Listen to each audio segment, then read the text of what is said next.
Imagine being accused of stealing your own car simply because you refused to hand over the keys to a neighbour's spoiled teenage son.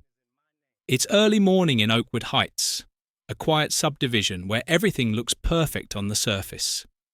A tall black man enjoys his coffee in peace when sudden pounding echoes against his garage door. Outside, the neighbourhood's self-appointed ruler, Vivian Hargrove, is completely unravelling, screaming at the top of her lungs that he's hiding stolen property. Behind her stands her teenage son with a smug smirk, still seething over the fact that Darius wouldn't let him take the 1969 Mustang for a quick joyride. What Vivian doesn't realise is exactly who the man she's threatening truly is. 3 weeks earlier, Darius Brooks had moved into Oakwood Heights after earning a well-deserved promotion to Chief of Police. After 2 decades of apartment living, he finally purchased his first real house, a modest 3-bedroom home with a spacious 2-car garage. Nothing flashy, just enough space for his greatest treasure, a 1969 Ford Mustang Boss 429 finished in striking grabber blue. He and his late father had restored that car together, bolt by bolt, over 5 patient years, perfecting every panel and shine. It wasn't merely a vehicle, it was a living memory that came alive with every roar of the engine. Their final project together before cancer claimed his father's life. Since settling in, Darius had taken the Mustang out only 3 times. Most neighbours waved appreciatively or stopped to admire it from a respectful distance. Most, that is, except Vivian Hargrove. She lived 4 houses down with her 17-year-old son and treated the entire subdivision like her personal kingdom. Their first encounter happened the day he moved in. She marched straight over, clutching a thick binder labelled HOA Guidelines and Expectations, immediately scolding him because the moving truck had lingered 2 minutes past some arbitrary curfew. Vivian's bleached blonde hair remained perfectly styled even in 90-degree heat, and she wore that tight-clipped smile of someone accustomed to instant obedience. She informed him that they ran a tight ship in Oakwood Heights and trusted he would prove to be a compliant addition to the community. Darius accepted the binder with a polite nod and said nothing about his profession. He preferred keeping work separate from home and had no interest in neighbours treating him differently just because he carried a badge. The real trouble started during his 2nd week. Darius was in the garage carefully buffing the chrome on the Mustang when Connor Hargrove sauntered up the driveway as if he owned the place. The kid's expensive sneakers squeaked against the concrete. He called the car a sweet ride and ran his fingers along the freshly polished fender.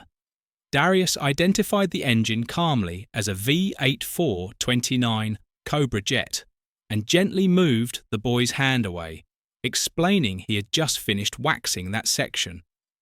Connor's eyes lit up with entitled greed. He declared that Darius should let him take it for a spin because he was an excellent driver who had gotten his license only last month. Darius nearly chuckled at the suggestion. A 17-year-old with barely a month of experience wasn't getting behind the wheel of a 400-horsepower classic, not in this lifetime or any other. Connor's expression hardened instantly. He bragged that his dad paid a fortune in HOA fees, which meant they basically owned part of the street and, by extension, part ownership of everything on it. The logic was so ridiculous that Darius paused for a moment before explaining evenly that property ownership didn't work that way. Connor muttered that they would see about that and stormed off.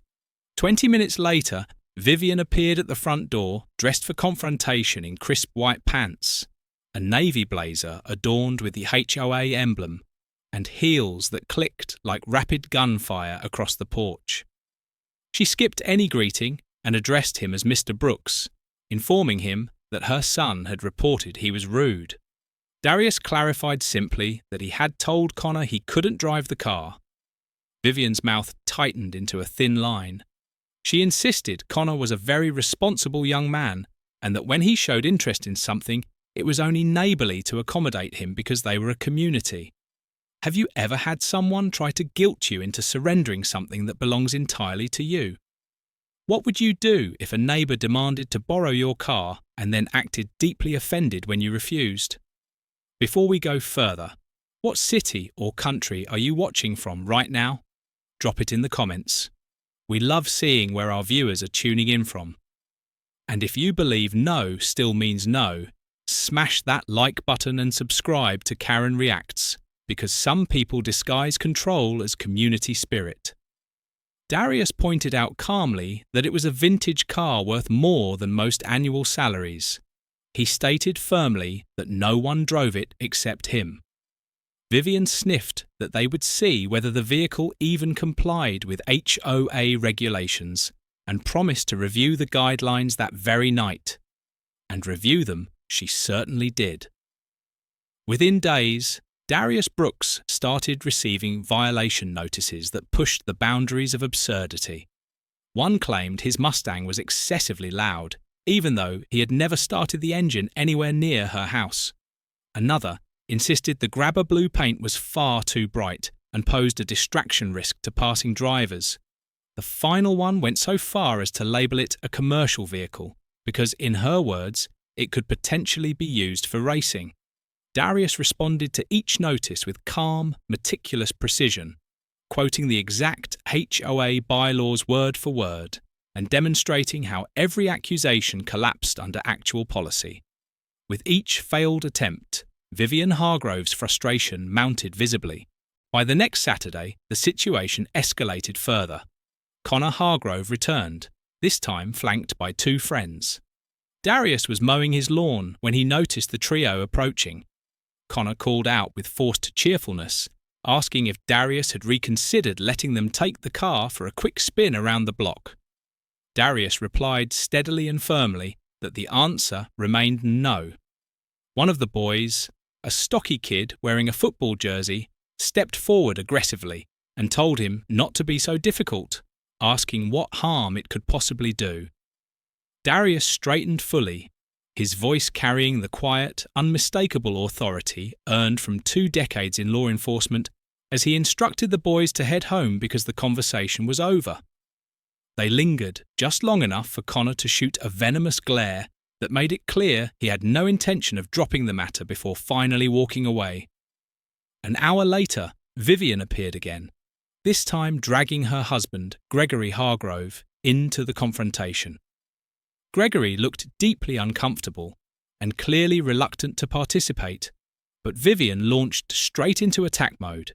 She accused Darius of threatening her son and his friends, declaring that Gregory was a lawyer and they could sue for emotional distress.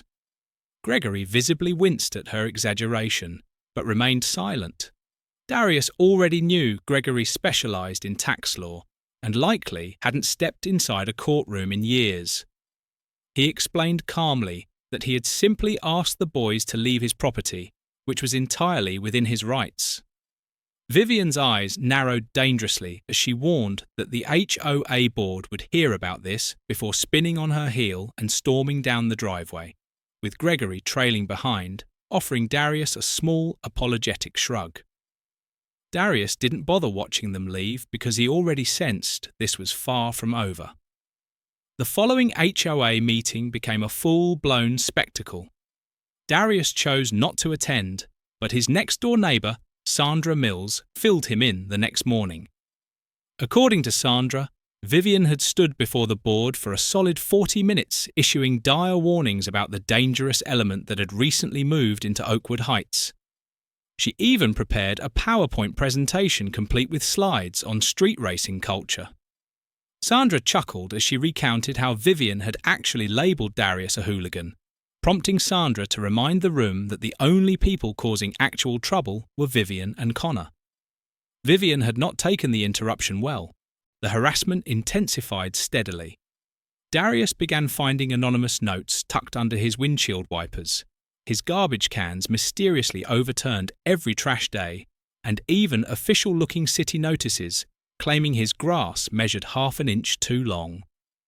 Each week delivered some new petty act of retaliation. Then came the Saturday morning when everything finally boiled over.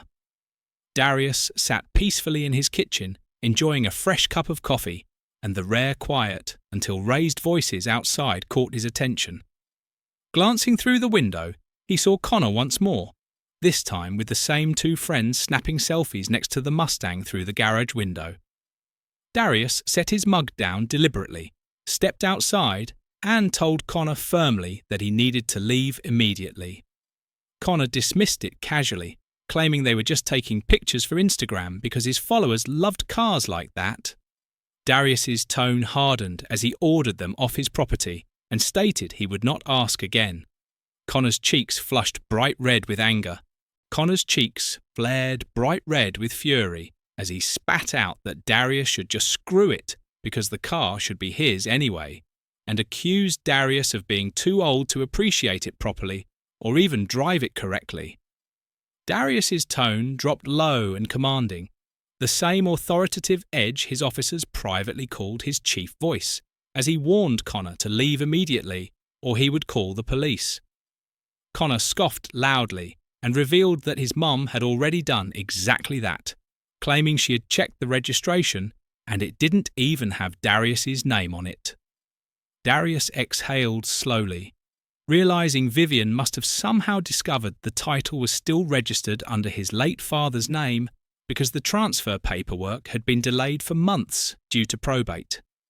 Connor puffed up further and boasted that the cops were coming to impound the vehicle, so someone who actually deserved it could buy it at auction.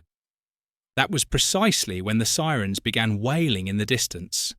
3 patrol cars sped down the street with lights flashing blue and red across the quiet homes.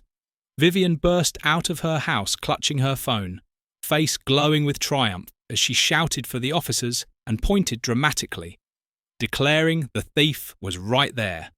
The lead patrol car screeched to a halt at the curb. Officers Rivera and Lang emerged first, followed closely by Sergeant Hayes and the rookie, Officer Chen. The instant Rivera spotted the calm man standing beside the gleaming Mustang, his alert posture shifted to stunned recognition. He greeted Darius respectfully as Chief Brooks, voice tight with disbelief. Darius responded casually that it was a beautiful morning, hands resting lightly at his sides.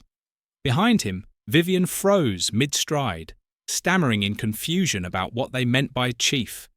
Lang cleared his throat and explained evenly to her that this was Chief Darius Brooks, the chief of police for the entire city. All colour drained from Vivian's face. Connor backed away quickly, suddenly engrossed in his phone. Gregory Hargrove arrived moments later looking mortified and wishing the ground would open up beneath him. Vivian gasped desperately about the car and insisted the registration didn't match because she had checked it herself. Darius explained calmly that it had belonged to his father who passed 6 months earlier, that he had inherited it, and the title transfer was still pending, offering politely if she would like to see the will and death certificate. Vivian stuttered that she hadn't known, her body visibly trembling. Darius turned to Rivera and instructed him to take a full report, detailing how this woman had filed a false stolen vehicle complaint and had been harassing him for 3 weeks simply because he refused to let her son drive his personal property. Rivera acknowledged the order immediately and flipped open his notepad. Vivian cried out in protest that it was all a mistake. Darius replied firmly that she had called 911, claiming she had verified the registration herself, which made it not a mistake, but a deliberate lie. Hayes's body camera light blinked red as he faced Connor and asked if the young man had been involved. Connor tried to act tough, admitting yeah, and calling Darius a jerk who thought he was better than everyone since moving in. Gregory hissed for his son to stop, but Connor only grew louder, bragging that his mum ran the neighbourhood and could buy and sell anyone, threatening that when his dad heard about this, they would sue the whole department. Chen's wide eyes flicked to Darius, who gave a single, subtle nod to keep recording.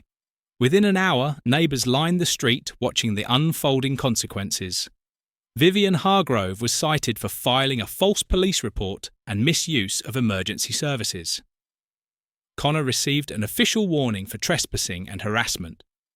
Darius met Vivian's gaze directly and stated plainly that she had called the police because her son wanted his car, emphasizing that it wasn't protection, but outright abuse.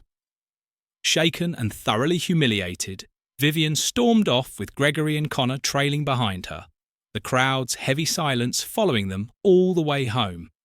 Days later, the body cam footage circulated widely online and sealed her complete downfall.